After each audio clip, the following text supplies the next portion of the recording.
When I discovered my wife had cheated on me twice and was planning to do it again, it devastated me completely.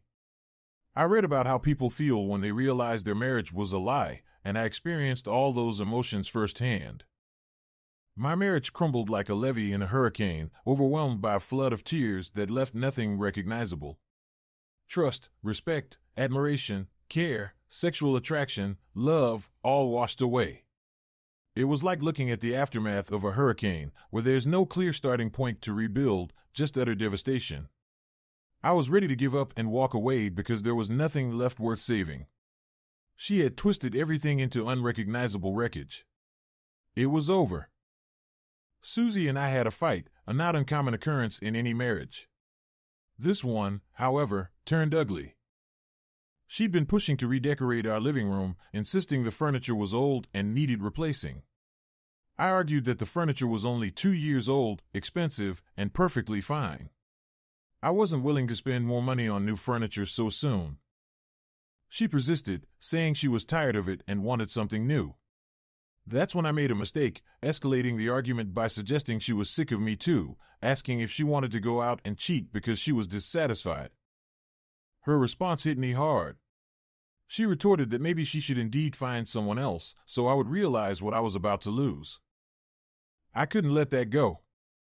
I yelled that she should decide what she wanted in life and pursue it, but not to expect me to be waiting when she returned. Then, she drove the final spike into me. She mentioned Phil, saying maybe she should have married him instead of me, implying he wouldn't be as stingy as I was. That was it for me. I exploded, cursing at her and demanding she never mention Phil's name again. I made it clear she wouldn't get new furniture, no matter what she said or did. The discussion was over. I stormed out of the house and drove straight to the club for a few beers. I needed time to cool off before facing Susie again. Phil had always been my arch-rival. In our community, he was the golden boy, everything seemed to go his way, except for one thing: he once dated my wife years ago. Fortunately, she chose me over him and we got married. They had a brief fling during a rough patch between Susie and me. Phil had always pursued her, and though he came close, she ultimately chose me. I worked tirelessly at my job and made a very respectable living, more than respectable. Phil had a knack for turning projects into gold effortlessly. While my reputation in business grew steadily due to hard work and honesty, Phil seemed to coast on assumptions of his own trustworthiness. Was I jealous? No, not of his success in business. I was taught to work hard and be honest, values I held dearly. But yes, I couldn't deny feeling a twinge of jealousy when it came to Susie. I couldn't forget that she had once been with him. Around 9 p.m., about 2 hours later, my cell phone rang, showing my home number. I decided to let it go to voicemail. I was still too angry and had a few drinks in me, afraid I might say something I'd regret. Later, I listened to her voicemail. Susie apologized for her earlier words, noting I didn't care enough to pick up. She mentioned going out since I wasn't coming home. That stung. I grabbed another beer, downed it quickly, and went out looking for her. I checked every bar parking lot in town, but didn't spot her car. Eventually, I thought she might be with someone else, so I headed to her best friend Patty's house. Sure enough, Susie's car was parked outside. I knocked on the door, and after a minute, Dave, Patty's husband, answered. He asked how things were, mentioning he'd heard about our argument. He informed me they weren't there. Susie and Patty had decided to go bar hopping at the last minute. Well, Dave, I didn't see Susie's car at the bars, so I figured she might be here with Patty.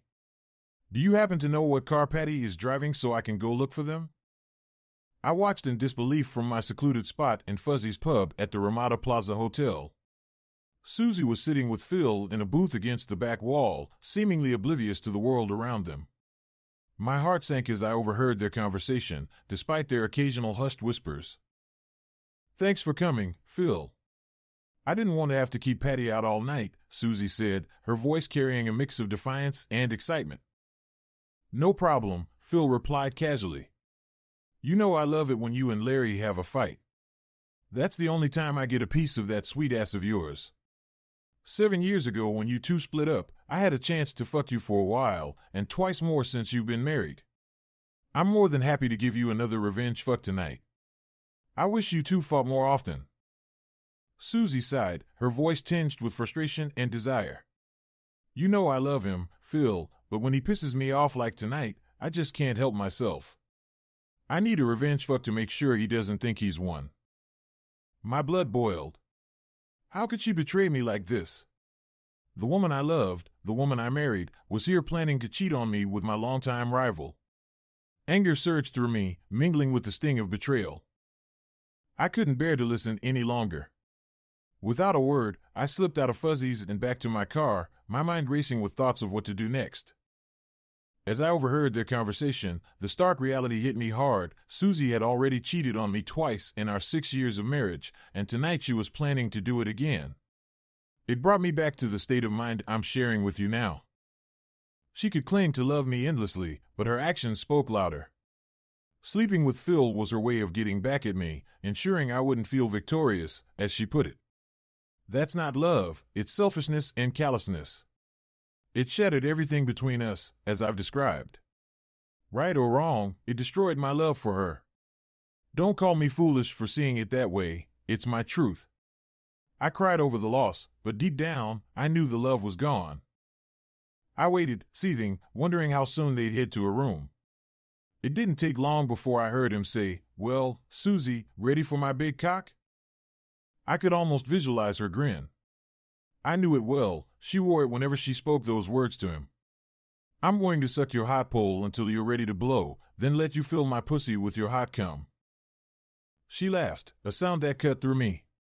I might even let Larry suck it out of me tonight.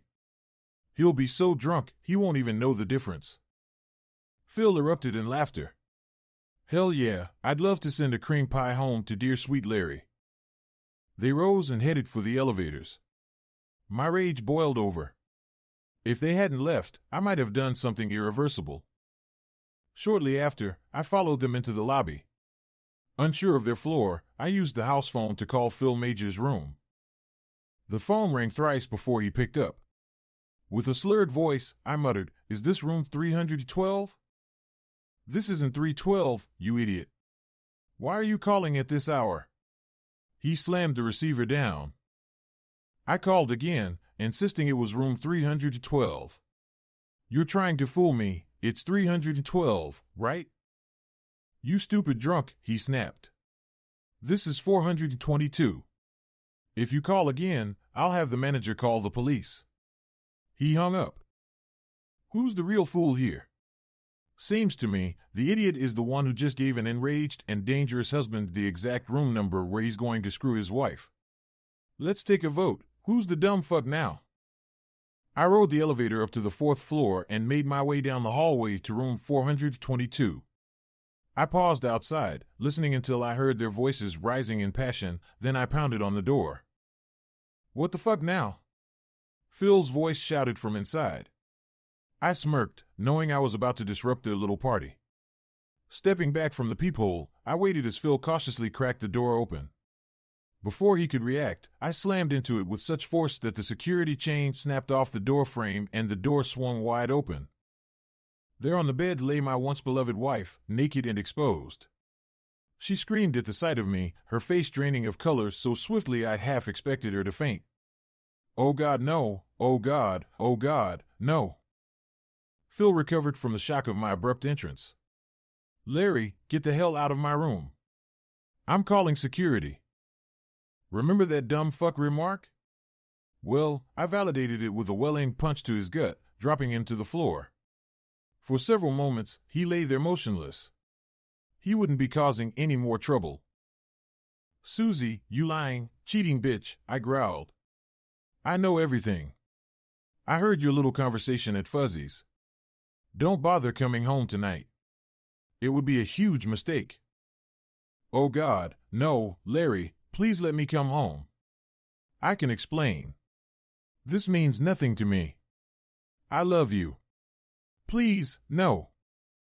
You heard me, I replied coldly. Don't make the second biggest mistake of your life by coming home. It won't end well for you. And yes, take that as a threat.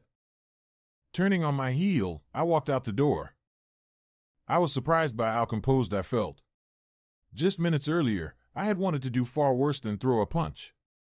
Showing restraint in that moment was an achievement. My words to her had been harsh, but they could have been much worse. Sitting in my car, I took a few moments to calm myself further. I decided to wait a bit longer, half expecting the police to arrive or for Susie to leave with Phil.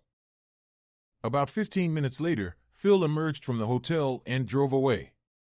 Shortly after, Patty arrived, and Susie emerged from the hotel to join her in the excursion.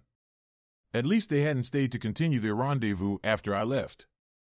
The damage was done, but them staying would have added insult to injury, as they say. A thought occurred to me. I drove home and went to bed. I don't recall what time it was when the phone rang, but the caller ID showed it was Patty. Larry, I know you're upset with Susie and don't want her to come home, but I wanted to call and let you know she's staying with Dave and me so you wouldn't worry about her. Patty, I'm not worried about her anymore.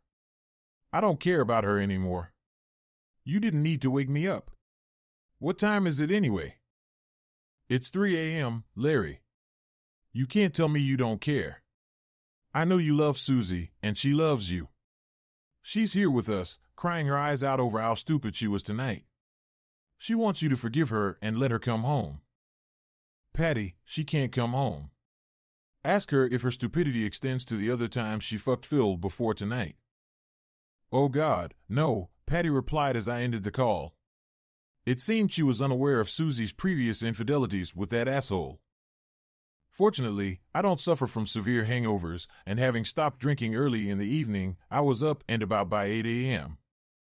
By 10 a.m., I had steeled myself for the confrontation with Susie. I phoned Patty's house and informed her that Susie could return home if she wished. Standing in the driveway, I waited as Susie arrived a few minutes later, with Dave and Patty trailing behind her, presumably to ensure my behavior was in check. When Susie stepped out of her car, her eyes widened in disbelief as she asked, Larry, what's all this in the front yard? Susie, that's everything in this house that reminds me of you, I replied evenly. Every gift you gave me, everything I ever gave you, every photo of our courtship and our 6 years of marriage. There's nothing left in the house that connects you to me.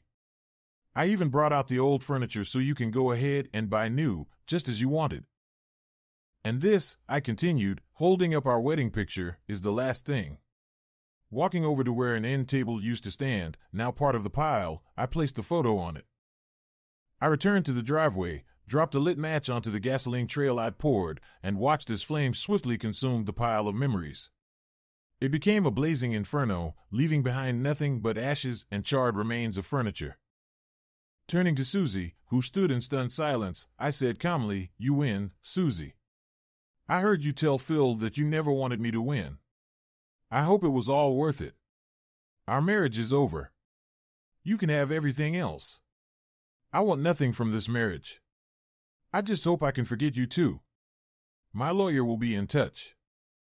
Moments later, sirens approached from down the street, and a police car pulled up. 2 officers approached to inquire about the scene. Shortly after, the fire department arrived to extinguish the remnants of the smoldering heap. The gasoline had done its job, reducing the pile to a charred mess within minutes. This is just me disposing of the remnants of a failed marriage, officers, I explained. I apologize for any inconvenience caused. Needless to say, they placed me under arrest. As I sat in the back of the squad car, I stole a glance at Susie and saw tears streaming down her face. I spent a couple of days in jail, during which a psychiatrist evaluated my mental state. Surprisingly, they concluded that I was sane, grief-stricken and shattered, but sane. They might have released me sooner, but they opted to observe me for a few days just to be certain. Eventually, I posted bail and retrieved my car from the office parking lot, where I had left it. Inside were the few personal items I wanted to keep, mainly clothing. I drove to the nearest motel and booked a room for a few days until I could find an apartment to rent. A few weeks later, I had settled into my new place and started rebuilding my life. When my court date arrived, I pleaded guilty to all charges. I was fined $5,000 plus court costs, a small price to pay to sever ties with my ruined marriage. Susie contested the divorce and bombarded my cell phone with messages, pleading for forgiveness, claiming it meant nothing to her, begging me to take her back. Knowing she would be at work, I left one final message on our home phone. Susie, you say it meant nothing to you, but it meant everything to me. Do you understand? It meant everything to me. Goodbye. After that, I never heard from her again. The divorce proceeded, and I gave her everything she wanted. I just wanted closure. Phil's wife learned about the affair and divorced him, taking him for everything he had. Apparently, Susie wasn't the only one Phil had consoled during marital spats. A couple of weeks after catching them together, I encountered Phil at Fuzzy's. I approached him while he sat at the bar, and I leaned in close to whisper that sticking around town might lead to a serious accident someday. Once his divorce was finalized, Phil began liquidating his assets. Before long, he disappeared from town.